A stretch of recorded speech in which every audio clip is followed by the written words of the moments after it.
প্রোফাইলে যাবেন, তারপর সেটিংস আইকনে ক্লিক করবেন, তারপর হচ্ছে পার্সোনাল ডিটেলসে ক্লিক করবেন, দেন আবারও পার্সোনাল ডিটেলসে ক্লিক করবেন। এবারে আইডেন্টিটি কনফার্মেশনে ক্লিক করবেন, তারপর এখান থেকে পার্সোনাল আইডিতে ক্লিক দিয়ে বাকি স্টেপগুলো ফলো করে জাস্ট এনআইডি কার্ডের ছবি তুলে আপলোড করে দিলেই হয়ে গেল।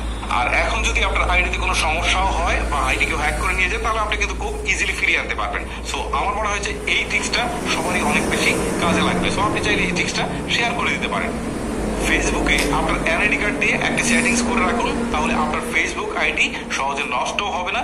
আর যদি নষ্ট হয়ে যায় বা কেউ হ্যাকও করে নিয়ে যায়, তাহলে আপনি কিন্তু খুব সহজেই সেটাকে ফিরিয়ে আনতে পারবেন। শুরুতে আপনার ফেসবুকের প্রোফাইলে যাবেন, তারপর সেটিংস আইকনে ক্লিক করবেন, তারপর হচ্ছে পার্সোনাল ডিটেলসে ক্লিক করবেন, দেন আবারও পার্সোনাল ডিটেলসে ক্লিক করবেন। এবারে আইডেন্টিটি কনফার্মেশনে ক্লিক করবেন, তারপর এখান থেকে পার্সোনাল আইডিতে ক্লিক দিয়ে বাকি স্টেপগুলো ফলো করে জাস্ট এনআইডি কার্ডের ছবি তুলে আপলোড করে দিলেই হয়ে গেল। আর এখন যদি আপনার আইডিতে কোনো সমস্যাও হয় বা আইডি কেউ হ্যাক করে নিয়ে যায়, তাহলে আপনি কিন্তু খুব ইজিলি ফিরিয়ে